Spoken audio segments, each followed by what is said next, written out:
Welcome to solution classes friend. તો friend આજે આપણે વાત કરીશું 14 અને 15 ડિસેમ્બરના મહત્વના કરંટ અફેર્સ વિશે. જે ફ્રેન્ડ્સ હાલ જોડાયા છે ચેનલને સબસ્ક્રાઇબ અચૂથી કરી લે, જેથી તમને ડેલી, વીકલી અને મંથલી કરંટ અફેર્સ આપણી આ ચેનલ પરથી મળી જશે. ફ્રેન્ડ્સ, હું અન એકેડમી પર ભણાવું છું, તો તમે અન એકેડમીની લર્નિંગ એપ ડાઉનલોડ કરી ત્યાં અમિત શુક્લા સર્ચ કરી અને સ્ટેટ પીએસસીમાં જઈ જીપીએસસીનો કોર્સ પસંદ કરી મને ફોલો કરી શકો છો. અન એકેડમીમાં હાલમાં જ આપણે 100 વિડીયોની જીકે સિરીઝ સ્ટાર્ટ કરી છે, જેમાં 20 વિડીયો અપલોડ થઈ ચૂક્યા છે, જે તમારું જીકે એનહાન્સ કરશે. જે જીકે તમારું કાચું હોય તો એને પાકું જરૂર કરી દેશે, અને જે તમારા જીકે માર્ક કટ થઈ જાય છે, સપોઝ તમે તલાટીની આપી રહ્યા હો, સચિવાલય ક્લર્કની અને બીજી કોઈ પણ એક્ઝામ, તો એ જીકે સિરીઝ ખૂબ જ ઇમ્પોર્ટન્ટ છે. તો જેની લિંક મેં ડિસ્ક્રિપ્શનમાં આપી છે, ત્યાંથી તમે એ વિડીયો દેખી શકો છો. ઓકે, તો પહેલો ક્વેશ્ચન બનશે આજનો મોસ્ટ ઇમ્પોર્ટન્ટ બની શકે છે. ને કાલે ઘણા વોટ્સએપ ગ્રુપમાં આ જ ક્વેશ્ચનને લઈને ઘણા ખોટા મીન્સ કે વાયરલ, જેને આપણે મોબ લિન્ચિંગ કહીએ છીએ, તો એવી વસ્તુ થઈ રહી હતી. હવે ક્વેશ્ચન છે મિઝોરમના નવા સીએમ કોણ બન્યા છે, અને તમે લોકોએ વોટ્સઅપ ગ્રુપમાં દેખ્યું હશે ક્વેશ્ચન શું ફરતો હતો, મણિપુરના નવા સીએમ કોણ બને છે. તો મારા ગ્રુપમાં તો જેટલા મેસેજ આવ્યા હતા મેં ભાઈ કહી દીધું કે ભાઈ રોંગ છે, મિઝોરમ કરી દો. તો કોપીમાં પણ લોકો અકલ નહીં વાપરતા. તો મિઝોરમના નવા સીએમ બન્યા છે જોરમથંગા. કોણ બન્યું છે? જોરમથંગા મિઝોરમના નવા સીએમ બન્યા છે. તો જે લોકોએ મણિપુર સમજીને જોરમથંગા યાદ રાખ્યા તો ભૂલી જાઓ. મિઝોરમના નવા સીએમ બન્યા છે જોરમથંગા. ક્લિયર? તો કોઈ પણ વસ્તુ વિશ્વસનીયતા ચેક કરીને હંમેશા ક્વેશ્ચન પર આગળ વધો. તો મિઝોરમના નવા સીએમ કોણ બન્યા? જોરમથંગા. ફ્રેન્ડ્સ, તમે પીકમાં દેખી શકો છો, આ છે જોરમથંગા. કોણ છે? જોરમથંગા. હવે જો હમણાં આમાંથી કોઈ એક ક્વેશ્ચન કોઈ એક્ઝામિનરને પૂછવું હોય તો શું ક્વેશ્ચન પૂછે?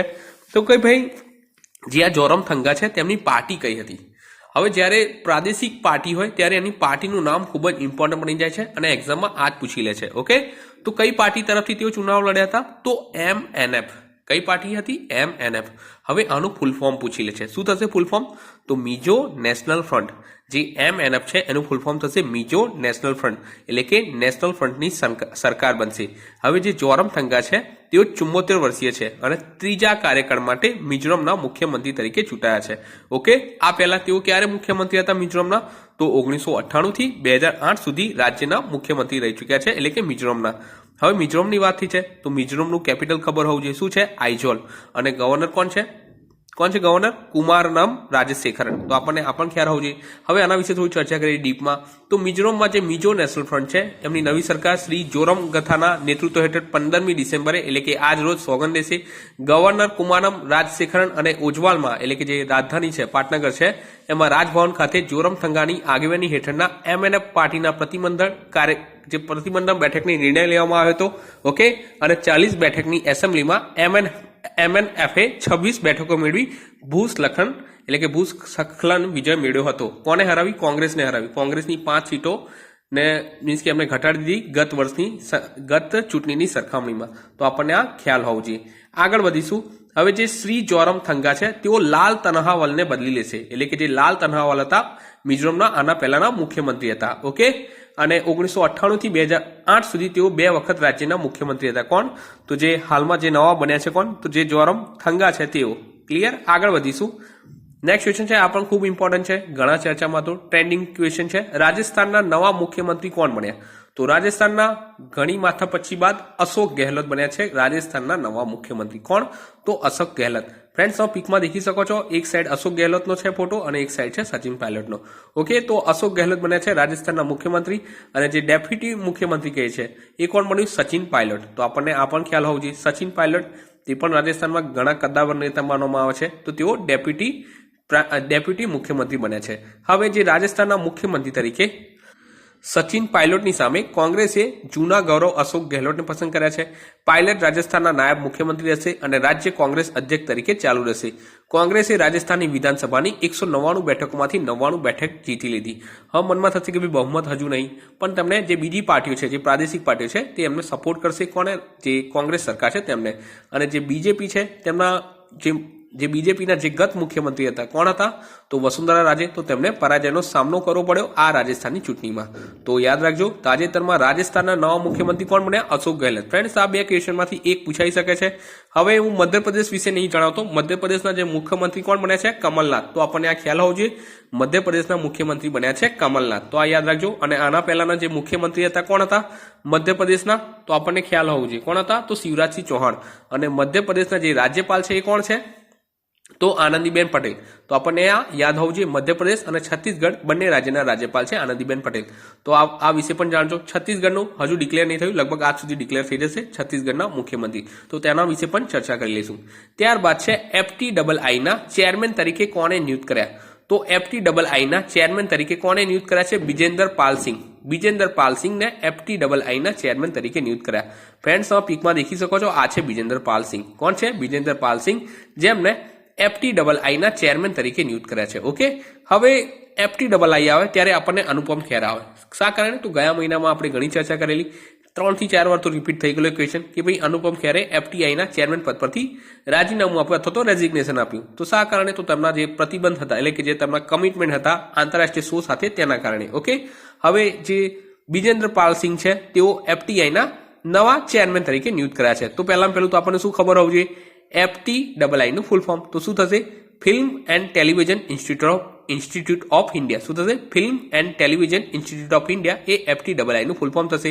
તો નિર્માતા દિગ્દર્શક બિજેન્દ્ર પાલ સિંહને ફિલ્મ અને ટેલિવિઝન ઇન્સ્ટિટ્યૂટ ઓફ ઇન્ડિયાના નવા અધ્યક્ષ તરીકે નિયુક્ત કરવામાં આવ્યા અને માહિતી અને પ્રસારણ મંત્રાલય દ્વારા સંસ્થાના ગવર્નિંગ કાઉન્સિલના અધ્યક્ષ તરીકે નિમણૂક કરવામાં આવી હતી.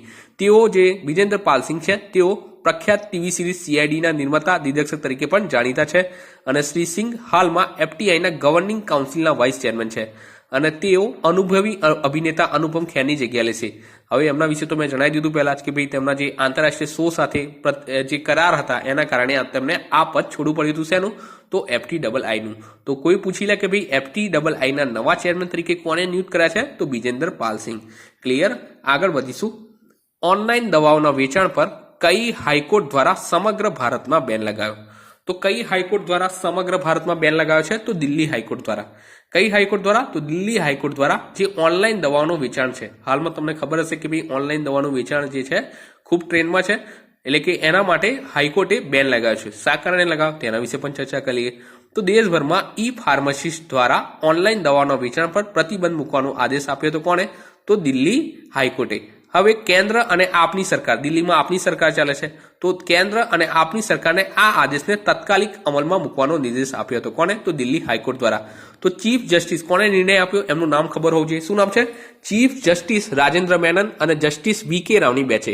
કઈ બેચે આ નિર્ણય આપ્યો છે? તો ચીફ જસ્ટિસ રાજેન્દ્ર મેનન અને જસ્ટિસ VK રાવની બેચે દિલ્હી સ્થિત ત્વચા રોગ નિષ્ણાત જહીર અહમદ દ્વારા દાખલ કરાયેલ PIL પર કાર્ય કરતી વખતે આ આદેશ આપ્યો હતો.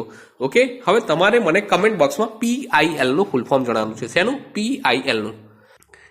જેમણે ફરિયાદ કરી હતી કે ભાઈ ઇન્ટરનેટ પર દરરોજ લાખો દવા વેચાઈ રહી છે જે વિનાશક જોખમ વિના છે અને કોઈ પણ નિયમ ફોલો કરવા, એટલે કે જે નિયમ હોય છે તેના ફોલો કર્યા સિવાય આ દવાઓ વેચવામાં આવી રહી છે અને જે દર્દીઓ છે તેમના માટે આ નુકસાનકારક હોઈ શકે. તો એડવોકેટ નકુલ મહેતા દ્વારા દાખલ કરવામાં આવેલી અરજીમાં અહમદે નોંધ્યું હતું કે દવાઓ અને કોસ્મેટિક એક્ટ 1940 અને ફાર્મસી એક્ટ 1948 હેઠળ દવાઓની ઓનલાઈન વેચાણની પરવાનગી નથી. કઈ એક્ટ હેઠળ? તો જે દવાઓ અને કોસ્મેટિક એક્ટ છે 1940 અને ફાર્મસી એક્ટ છે 1948 હેઠળ દવાઓને ઓનલાઈન વેચાણની પરવાનગી નથી. તો આપણને આ ખ્યાલ હોવો જોઈએ. ત્યારબાદ ખૂબ જ most important question. Okay, question છે 2018 નો જ્ઞાનપીઠ એવોર્ડ કોને મળશે? શું છે ક્વેશ્ચન? 2018 નો જ્ઞાનપીઠ એવોર્ડ કોને મળશે? તો નામ યાદ રાખજો, અમિતાભ ઘોષ છે. ઓકે, તમે અમિતાભ ઘોષ પણ ઘણી જગ્યાએ વાંચ્યું હશે, પણ મને અમિતાભ ઘોષ સારું લાગ્યું તો અમિતાભ ઘોષ. ઓકે, યાદ રાખજો અમિતાભ ઘોષ, જેમને 2018 નો જ્ઞાનપીઠ એવોર્ડ મળશે. કોને? તો અમિતાભ ઘોષને. તો ભારતીય જ્ઞાનપીઠે શુક્રવારે જાહેરાત કરી. ક્યારે? શુક્રવાર ક્યારે હતો? તો ગઈકાલે. તો ગઈકાલે કઈ તારીખ હતી? તો 14 ડિસેમ્બરના રોજ આ જાહેરાત કરવામાં આવી કે ભાઈ સાહિત્ય પ્રત્યેના શ્રેષ્ઠ યોગદાન માટે લેખકને આપવામાં આવેલ સાહિત્યિક પુરસ્કાર આ વર્ષે જ્ઞાનપીઠ પુરસ્કાર સાથે લેખક અમિતાભ ઘોષને સન્માનિત કરવામાં આવ્યા છે. અમિતાભ ઘોષ છે એક નવોદિત નવલકથાકાર છે. તેમની નવલકથામાં ઘોષ ઐતિહાસિક સેટિંગથી આધુનિક યુગ સુધી ચાલે છે, એટલે કે તે ઇતિહાસથી આધુનિક યુગ સુધી તેઓ ચાલે છે અને ભૂતકાળ સાથે સંબંધિત સ્થળોને પણ તેમની આ નવલકથામાં જોડે છે. ઓકે, તેઓ જાણીતા નવલકથાકાર, વિદ્વાન અને જ્ઞાનપતિ પુરસ્કાર પ્રતિભા રૈની અધ્યક્ષ જે છે તેમની હેઠળ આ નિર્ણય લેવામાં આવ્યો હતો. ઓકે, હવે આમના વિશે થોડું જાણી લઈએ. તો જે અમિતાભ ઘોષ છે તેઓ પ્રસિદ્ધ સાહિત્યકાર છે, તેઓ મૂળ બંગાળના છે અને આ જ્ઞાનપીઠ એવોર્ડ કેટલામાં હતો? 54મો એવોર્ડ હતો. કેટલામાં હતો? 54મો. અને એક્ઝામમાં જો પૂછી લે કે ભાઈ જ્ઞાનપીઠ એવોર્ડમાં વિજેતાને શું આપવામાં આવે, તો વિજેતાને 11 લાખની રકમ આપવામાં આવે અને વાઘદેવીની મૂર્તિ અને પ્રશિસ્ત પત્ર અપાય છે વિજેતાને. તો યાદ રાખજો 11 લાખની રકમ આપવામાં આવે છે. આગળ વધીશું. 39મી ગલ્ફ કોર્પોરેશન કાઉન્સિલ સમિટ ક્યાં યોજાઈ? તો 39મી ગલ્ફ કોર્પોરેશન કાઉન્સિલ સમિટ યોજાઈ છે સઉદી અરેબિયામાં.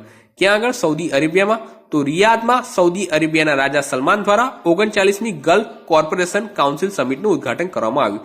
સમિટના અંતમાં જાહેરાત કરવામાં આવી હતી કે 40મી ગલ્ફ કોર્પોરેશન કાઉન્સિલ સમિટ સંયુક્ત અરબ અમીરાતમાં યોજવામાં આવશે અને જીસીસીના રાષ્ટ્રપતિ, હવે જીસીસી એટલે શું થયું?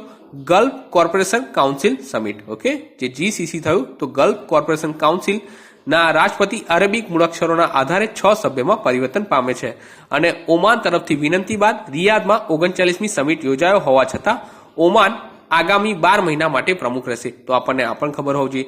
તો 39મી Gulf corporation summit council summit ક્યાં યોજાઈ? તો સઉદી અરેબિયામાં. ત્યારબાદ આગળ વધીશું. આ ખૂબ ઇમ્પોર્ટન્ટ રહેશે.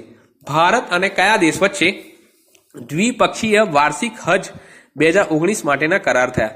તો ભારત અને સઉદી અરેબિયા વચ્ચે, કોના વચ્ચે? સઉદી અરેબિયા દેશ વચ્ચે દ્વિપક્ષીય વાર્ષિક હજ માટે 2019 માટેના કરાર થયા. તો ભારત અને સઉદી અરેબિયાએ જેદાહ ખાતે દ્વિપક્ષીય વાર્ષિક હજ 2019 પર કરાર કર્યા. લઘુમતીય બાબતોના કેન્દ્રીય પ્રધાન કોણ છે આપણા? તો મુખ્તાર અબ્બાસ નકવી અને હજ અને સઉદી અરેબિયાના ઉમરા મંત્રી દ્વારા કરાર પર હસ્તાક્ષર કરવામાં આવ્યા હતા. એટલે કે ડોક્ટર મોહમ્મદ સાલેહ બિન તાહેર બેન્ટને આ કરાર પર હસ્તાક્ષર કર્યા સાઉદી અરેબિયા તરફથી. આ કરાર બંને દેશોના મજબૂત દ્વિપક્ષીય સંબંધોનો એક ભાગ છે અને ભારત અને સઉદી અરેબિયાના બંને મજબૂત સાંસ્કૃતિક, ઐતિહાસિક, આર્થિક અને રાજકીય સંબંધો વેચે છે. તો યાદ રાખજો, ભારત અને કયા દેશ વચ્ચે દ્વિપક્ષીય વાર્ષિક હજ 2019 માટેના કરાર થયા છે? તો યાદ રાખજો, સઉદી અરેબિયા. ઓકે, અને જે સઉદી અરેબિયા છે, ઓકે, સઉદી અરેબિયામાં 39મી ગલ્ફ કોર્પોરેશન કાઉન્સિલ સમિટ પણ યોજાઈ ગઈ. તો આ પણ યાદ રાખજો. આગળ વધીશું આપણે નેક્સ્ટ ક્વેશ્ચન પર. રાષ્ટ્રીય ઉર્જા સંરક્ષણ દિવસ ક્યારે મનાવવામાં આવે છે? તો ક્યારે મનાવવામાં આવે છે રાષ્ટ્રીય ઉર્જા સંરક્ષણ દિવસ? તો 14 ડિસેમ્બરના રોજ. 14 ડિસેમ્બરના રોજ રાષ્ટ્રીય ઉર્જા સંરક્ષણ દિવસ મનાવવામાં આવે છે. ઓકે ફ્રેન્ડ્સ, તો એ પહેલા મેં 3 ઓપ્શન લખ્યા છે. કયા કયા? 2 ડિસેમ્બર, 4 ડિસેમ્બર અને 10 ડિસેમ્બર. તો તમારે શું કરવાનું છે? 2 ડિસેમ્બરે કયો દિવસ મનાવવામાં આવે, 4 ડિસેમ્બરે કયો દિવસ મનાવવામાં અને 10 ડિસેમ્બરે કયો દિવસ મનાવવામાં, એ તમારે મને કમેન્ટ બોક્સમાં લખવાનું છે. ઓકે, તો રાષ્ટ્રીય ઉર્જા સંરક્ષણ દિવસ ક્યારે મનાવવામાં આવે? તો 14 ડિસેમ્બરના રોજ મનાવવામાં આવ્યો. તો રાષ્ટ્રીય ઉર્જા સંરક્ષણ દિવસ દર વર્ષે 14 ડિસેમ્બરના રોજ સમગ્ર ભારતમાં, એટલે કે ભારતના લોકો દ્વારા ઉજવવામાં આવે છે. અને ભારતમાં ઉર્જા સંરક્ષણ કાયદો વર્ષ 2001માં બ્યુરો ઓફ એનર્જી ઓફિસેશન, એટલે કે બીઈ દ્વારા અમલમાં મૂકવામાં આવ્યો હતો. કયો? તો બ્યુરો ઓફ એનર્જી એફિશિયન. ઓકે, તો બીઈ દ્વારા અમલમાં મુકાયો હતો.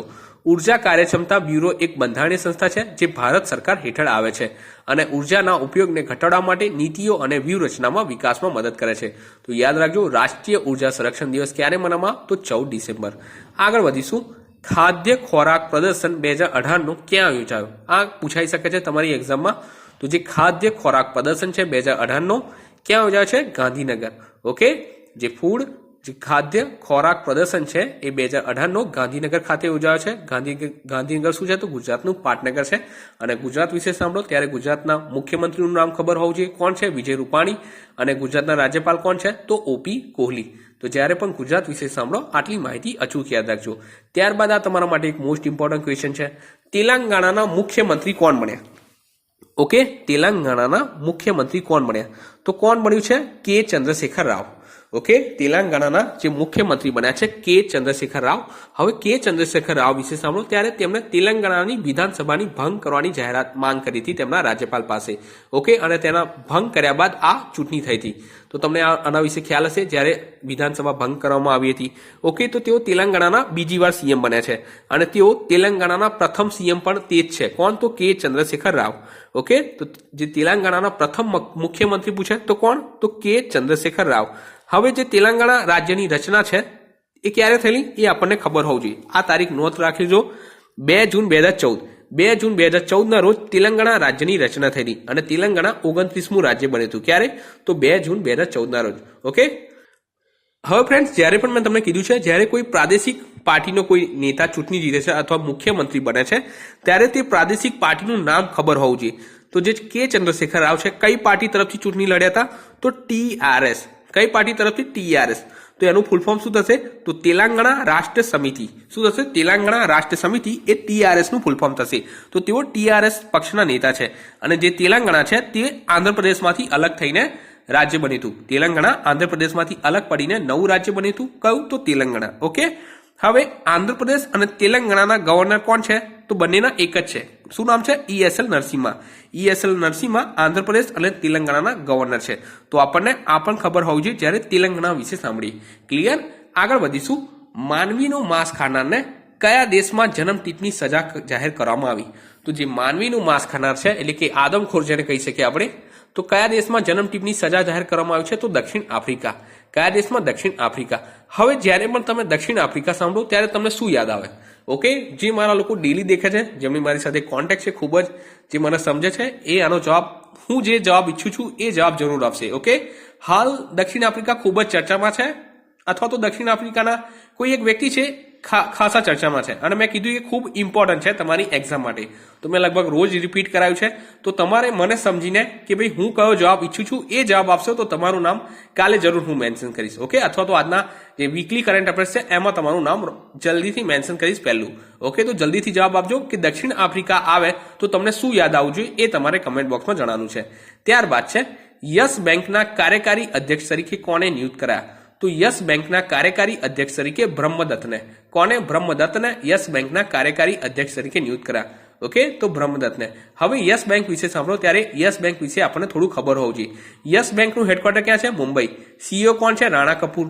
અને યસ બેંક લિમિટેડના સ્વતંત્ર ડિરેક્ટર કોણ છે? ઓકે, CEO અને રાણા કપૂર છે. ઓકે, અને તાજેતરમાં R ચંદ્રશેખરે તાજેતરમાં રાજીનામું આપ્યું છે. ઓકે, જે R ચંદ્રશેખર છે તેમણે તાજેતરમાં રાજીનામું આપ્યું છે. તો આપણને આ ખબર હોવું જોઈએ. તેના માટે કાર્યકારી અધ્યક્ષ તરીકે બ્રહ્મદત્તને નિયુક્ત કરાયા છે. ક્લિયર? આગળ વધીશું. ટેબલ ટેનિસ સ્ટાર એવોર્ડ જીતનાર પ્રથમ ભારતીય કોણ મળ્યું? શું છે question? Table tennis star award જીતનાર પ્રથમ ભારતીય કોણ મળ્યું? અને મેં તમને 100 વાર કીધું છે કે જ્યારે પ્રથમ ભારતીય હોય ત્યારે ખૂબ જ ઇમ્પોર્ટન્ટ હોય. તો કોણ બન્યું છે? Manika Batra table tennis star award જીતનાર પ્રથમ ભારતીય બન્યા છે. ફ્રેન્ડ્સ, તમે પીકમાં દેખી શકો છો, આ છે મનિકા બત્રા, જેઓ ટેબલ ટેનિસ સ્ટાર એવોર્ડ જીતનાર પ્રથમ ભારતીય બન્યા. તો આમના વિશે થોડું જાણીએ. તો મનિકા બત્રાએ સાઉથ કોરિયાના ઇન્ચનેના પ્રતિષ્ઠિત International Table Tennis Federation star એવોર્ડ્સમાં break through table tennis star award જીત્યો હતો, અને જેમાં ભારતના કોચ માસિમો કોન્સ્ટેનીએ છે તેમણે table tennis star coach award પણ જીત્યો. શું નામ છે? કોચ, ભારતના જે કોચ છે માસિમો કોસ્ટેનીએ, યાદ રાખજો, માસિમો કોસ્ટેનીએ table tennis star coach award પણ જીત્યો છે.